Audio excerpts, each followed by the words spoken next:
Buenas tardes, soy la doctora Analí Vázquez, cursando el fellowship en semestre anterior.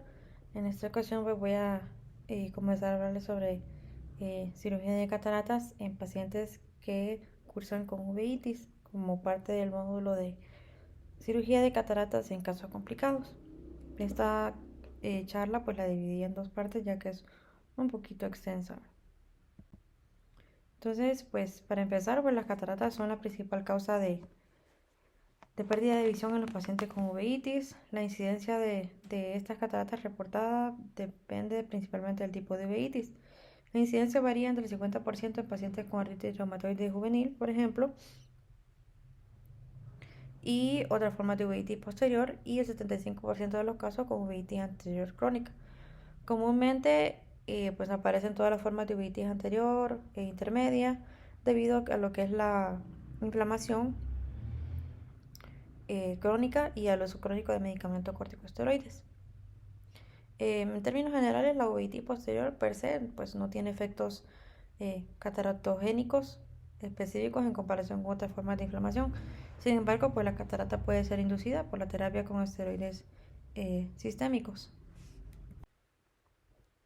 En realidad, pues el desarrollo de una catarata depende del tipo de uveitis y de la duración, su intensidad y el tratamiento de la inflamación, es decir, la dosis, la duración, el tipo y el método de administración del fármaco. Esta catarata pues no está asociada con la vejez, como lo es la catarata senil, sino que está asociada con eh, el desarrollo en los primeros años de vida y afecta más a niños y adultos jóvenes. También este tipo de catarata tiene una serie de características que requieren un enfoque terapéutico quirúrgico diferente en comparación con la catarata senil.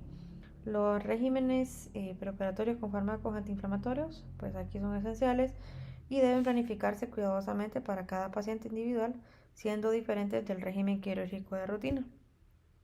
El seguimiento postoperatorio debe tanto controlar la inflamación como monitorear la mayor incidencia de complicaciones como la opacidad de cápsula posterior, el glaucoma, episodios recurrentes de iritis y el edema macular. Y en consecuencia, pues la cirugía de cataratas en ese tipo de ojo se menciona que es más difícil en términos técnicos y mucho más complicada para el cirujano, ya que pues eso es debido al inicio o al aumento de la inflamación intraocular. Recientemente, pues las mejoras de las técnicas quirúrgicas, el diseño de los lentes intraoculares y el control básico tanto pre y postoperatorio de la inflamación, pues han permitido que los médicos puedan operar la catarata antes con mejores resultados en adultos y en menor medida en niños, ¿verdad? También es esencial determinar la patología de base, ya que esto va a permitir al cirujano formular un pronóstico correcto y determinar una estrategia terapéutica, ¿verdad? Así como también comentar y hablar con el paciente sobre el pronóstico. En cuanto a la fisiopatología, los signos y síntomas, pues la fisiopatología de la formación de cataratas, en este tipo de pacientes como uveitis, pues se menciona que aún no está clara. Se han propuesto múltiples factores, siendo los más importantes los radicales libres de oxígeno, las enzimas lisosomales, depósitos de inmunocomplejos en la cápsula posterior, la hipoxia, y se menciona sobre un flujo de humor acuoso que está alterado o anómalo. También las sinequias posteriores a la cápsula anterior del cristalino o la catarata subcapsular posterior pueden haber sido causadas por la inflamación crónica del cuerpo ciliar o el uso de corticosteroides, ¿verdad? También se han reportado una mayor incidencia de cataratas nucleares. Los síntomas correlacionados con las cataratas van a estar relacionados con la edad del paciente, el tipo de uveitis y el tipo de catarata. También los pacientes con uveíticos típicamente pues, se quejan de un deterioro de la agudeza visual similar a los pacientes con otras formas de catarata, ¿verdad? No hay diferencia en esto, ¿verdad? La visión cercana puede verse afectada con cataratas subcapsulares y el deslumbramiento pues es frecuentemente el problema principal.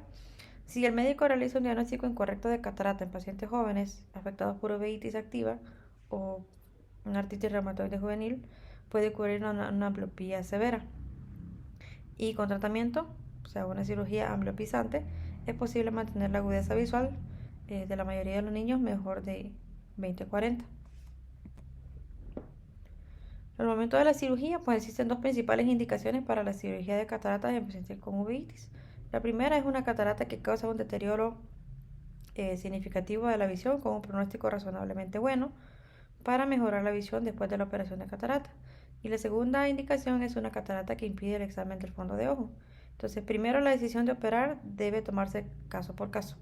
Se pueden usar técnicas para predecir la agudeza visual posoperatoria en pacientes en los que la estimación estándar de agudeza visual no sea suficiente y que no se pueda determinar el estado de la mácula. La medición de la agudeza visual potencial y la interferometría láser en este caso pues son técnicas que se pueden utilizar y pues dan seguridad sobre la visión útil. En pacientes con buena agudeza visual pero deslumbramiento severo y opacidades subcapsulares posteriores, pues la cirugía de catarata sí es esencial, ¿verdad? En segundo lugar, pues la operación tiene como objetivo pues mejorar la visualización del polo posterior y ocasionalmente la catarata em, impide al cirujano reconocer enfermedades específicas del segmento posterior, por ejemplo una uveitis posterior, una vasculitis o un edema macular, y también puede impedir un tratamiento adecuado, por ejemplo una terapia con corticosteroides o inmunosupresores. La catarata puede impedir técnicas diagnósticas también como lo que es la angiografía retiniana, la tomografía de coherencia óptica o interferir con algunas técnicas terapéuticas como la fotocoagulación con láser o la crioterapia. Para lograr una visión clara del fondo ocular, pues puede ser necesaria la cirugía de catarata. Generalmente debe realizarse solo cuando los ojos están en estado quiescente, ¿verdad? ¿Qué significa? Pues que es un ojo que ya está bien controlado o está en reposo. Y existe una excepción obvia, ¿verdad? Cuando la iritis es inducida por el cristalino, como en el caso del glaucoma facolítico. En cuanto al tratamiento preoperatorio, es decir, la terapia antiinflamatoria e inmunosupresora, pues es esencial intentar lograr un control total o casi total de la inflamación durante los 3 meses antes de la cirugía. Esto pues no es fácil, ¿verdad? No solo lo dice la literatura, sino por experiencia. Sin embargo, pues con un enfoque terapéutico progresivo, el control completo de la inflamación pues es posible en la mayoría de los pacientes. El indicador más importante de inflamación es la presencia o la ausencia de células inflamatorias en la cámara anterior o en el vitrio. En el caso del flare acuoso, por otro lado, en lo que es la uveitis anterior crónica, simplemente indica una incompetencia vascular del iris y del cuerpo ciliar, que es resultante del daño vascular causado por la uveitis recurrente. Y en consecuencia, pues este flare no debe usarse rutinariamente como parámetro para evaluar la cantidad de inflamación. Hay que reconocer las células inflamatorias en el vitrio en presencia de una catarata avanzada, ya que pues, esto puede resultar extremadamente difícil, ¿verdad? Y por tanto, pues el cirujano debe hacer todo lo posible para eliminar o reducir la inflamación antes de la cirugía. Si las células inflamatorias en el vitrio desaparecen mucho más lentamente que en la cámara anterior.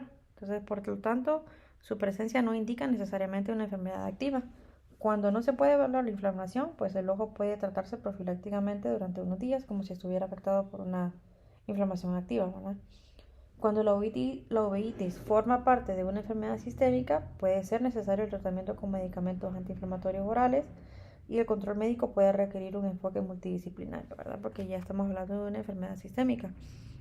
Que el médico debe ser consciente de que la cirugía también podría agravar el proceso inflamatorio subyacente, esto por la liberación de material de cristalino, además del trauma quirúrgico en sí, ¿verdad? Y por lo tanto, pues es esencial que la cirugía se realiza en un ojo tranquilo o un ojo que esté libre de infección, ¿verdad? Vale la pena repetir que pues la inflamación debe mantenerse bajo control durante al menos un periodo de 3 meses antes de la cirugía. Entonces hay un enfoque terapéutico correcto que considera dividir a los pacientes en dos grupos, tanto casos complicados como casos no complicados. Entonces los pacientes no complicados están afectados por uveitis controlada con esteroides tópicos y la cirugía rutinaria simplemente está anticipada. El enfoque terapéutico comienza una semana antes de la cirugía, se administra una gota de corticosteroide tópico, como lo que es la prednisolona del 1% o dexametasona del 0.5%, 4 veces al día. Y ahora los pacientes complicado, pues estos sí requieren terapia sistémica y periorbitaria para mantener la uveitis en un estado aquiescente, ¿verdad? Como mencioné, o pueden ser pacientes en los que los cirujanos pues esperan que la cirugía sea técnicamente difícil. Todos los pacientes clasificados como complicados deben someterse a terapia tópica y prednisolona oral, 1 miligramo por kilo al día. Algunos autores pues recomiendan la administración intravenosa del fármaco también y otros también sugieren tratar a pacientes de alto riesgo, es decir, pacientes con antecedentes de edema macular, por ejemplo, o pacientes que tuvieron un mal resultado en el primer ojo que fue operado debido a una uveitis postoperatoria o edema macular, ¿verdad? Y debido a los posibles efectos secundarios de los corticosteroides, también algunos autores han sugerido la administración de fármacos inmunomoduladores y antimetabolitos para controlar la inflamación ocular, aunque todavía no hay guías universales disponibles acerca de esto, ¿no? En el pasado también algunos autores recomendaron el uso de insertos biodegradables de liberación lenta de dexametasona en la cámara anterior para controlar la inflamación. Sin embargo, pues se menciona en la literatura que esto ya no se recomienda. En cuanto a la técnica quirúrgica, en el caso de la facomulsificación, se recomienda una faco precisa en estos pacientes, ¿verdad? Los aspectos que deben considerarse son una pupila miótica, una membrana pupilar, sinequias posteriores y una queratopatía en banda. La facomulsificación pues utiliza una incisión pequeña, como ya sabemos, causando un trauma mínimo y minimizando la inflamación postoperatoria. Entonces, es útil para pacientes jóvenes y para aquellos que han sido tratados con tratamiento de corticosteroides. No se requiere anestesia general y la mayoría de los cirujanos pues prefieren anestesia tópica o la local con bloqueo retrovulvar o perivulvar. Ocasionalmente estos pacientes pues son muy jóvenes y pueden que no cooperen, por lo que aquí sí puede ser necesaria la anestesia general. Se puede utilizar una córnea clara, ¿verdad? Preferiblemente, o un túnel escleral. Las ventajas de la córnea clara en comparación con la esclera, pues es la ausencia de enrojecimiento postoperatorio, la ausencia de ampollas de filtración y el hecho de que pues no es necesario utilizar, ¿verdad?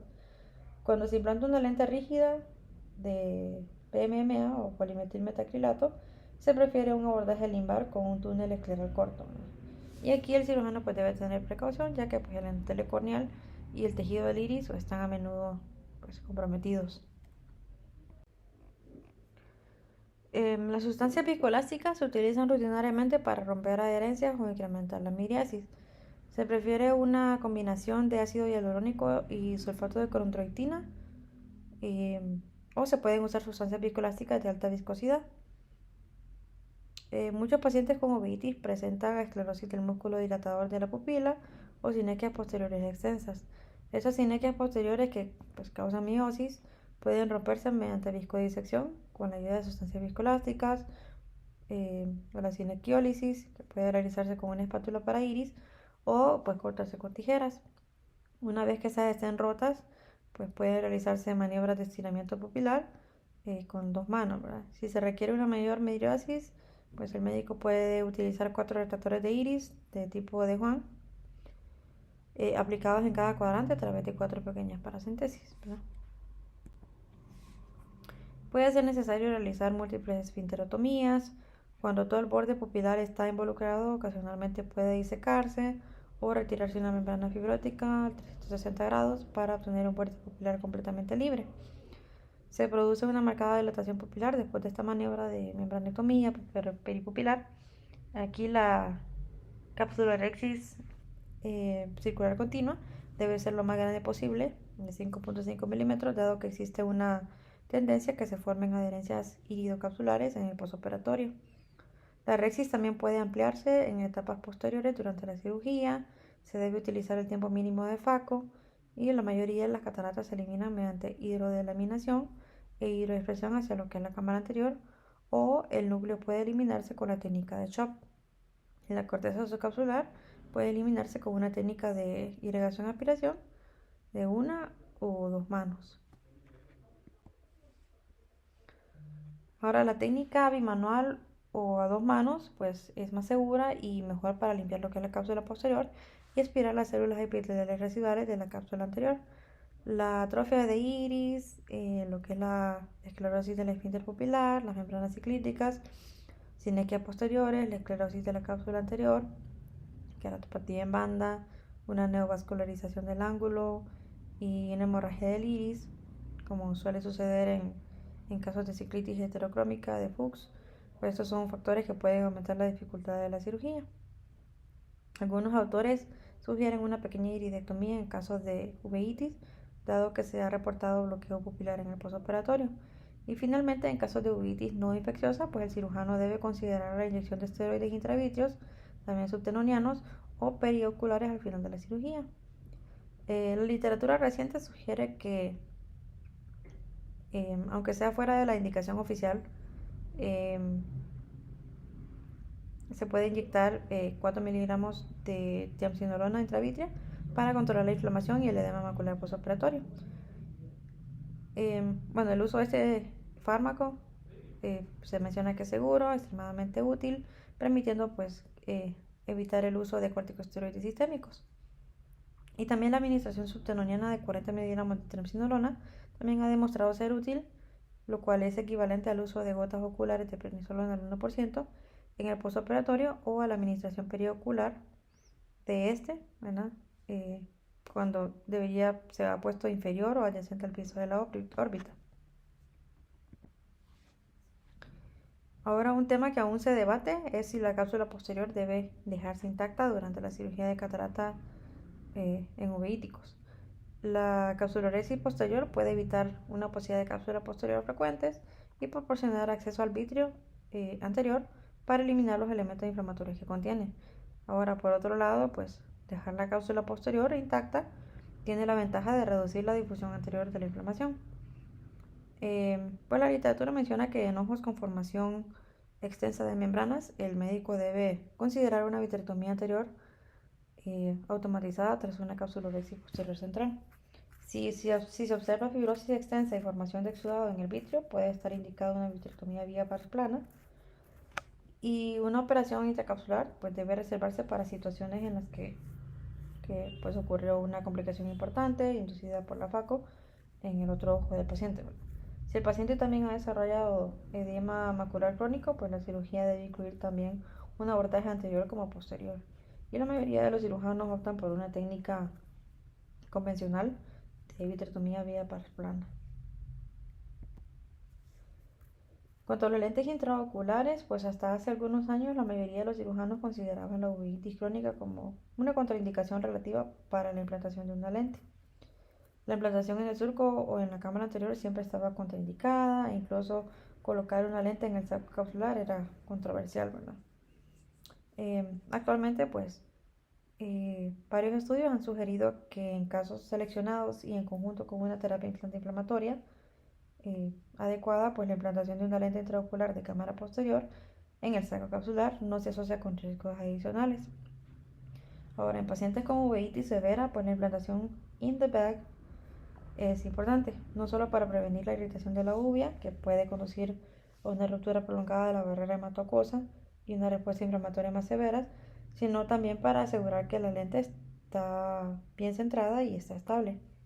Con respecto a los materiales de los lentes, en el pasado, pues el PMMA fue el más utilizado para lentes intraoculares. Este material es inerte y estable, pero pues posteriormente se introdujeron los lentes de silicona e hidrogel y fueron pues adoptadas rápidamente, en parte debido a lo que es la popularidad de la FACO. El interés en estos materiales se basó en su capacidad para ser insertados a través de incisiones pequeñas. Y pues por último, el uso de lentes de silicona en pacientes con uveitis ha resultado en una mayor reacción inflamatoria que las lentes de otros materiales como el PMMA, las modificadas con heparina o el hidrogel o el acrílico hidrofóbico. No recomendamos el uso de lentes de silicona en pacientes en los que la barrera hematoacuosa pues esté comprometida, como los pacientes con uveitis, y eso también ha sido válido en lo que es la literatura, ¿verdad? Entonces los cirujanos deben recordar que las lentes intraoculares de silicona tienden a adherirse al aceite de silicona y en consecuencia pues este material no es generalmente adecuado para la implantación en pacientes uveíticos. Hace algunos años se introdujeron los lentes con superficie modificada, por ejemplo mediante la adición de heparina. Estas lentes recubiertas con heparina teóricamente reducen el número y la severidad de los depósitos en lo que es la superficie de la lente. Sin embargo, pues han caído en desuso ya que no se asocian con ningún beneficio real para el paciente. Las dudas relativas a lo que es la implantación de las lentes tras la extracción de cataratas en ojos con uveitis, pues son un problema clave en estos pacientes. Un ojo uveítico es único respecto a los diferentes tipos de patología, la inflamación preoperatoria y su tratamiento, la inflamación postoperatoria y pues también las complicaciones específicas, ¿verdad? Hay que recordar que las lentes de silicona tienden a adherirse al aceite de silicona, en consecuencia pues no, este material no es generalmente adecuado para estos pacientes. Actualmente hay lentes de cámara posterior modernas, en el cual pues esta implantación es menos problemática. Estas LIO son bien toleradas en la mayoría de los pacientes y el pronóstico a largo plazo del ojo con uveitis en relación con la biocompatibilidad de la LIO y la inflamación pues ahora es mejor comprendido, ¿verdad? Se han publicado recientemente varios estudios sobre lentes en ojos uveíticos. Algunos de estos artículos sugieren que los lentes hidrofílicos tienen buena biocompatibilidad uveal, pero pobre biocompatibilidad capsular en comparación con las lentes hidrofóbicas. No obstante, pues los resultados a largo plazo indican que todas las lentes acrílicas, ya sea hidrofóbicas o hidrofílicas, con bordes cuadrados, producen buenos resultados funcionales. Entonces, en consecuencia, la implantación de la LIO en estos ojos es segura y eficaz en adultos. Todavía existe cierta controversia respecto al uso de los lentes en ojos pediátricos, aunque la literatura reciente aboga por la implantación de LIO siempre que el grado de inflamación que esté presente, pues esté cuidadosamente controlado antes de la cirugía.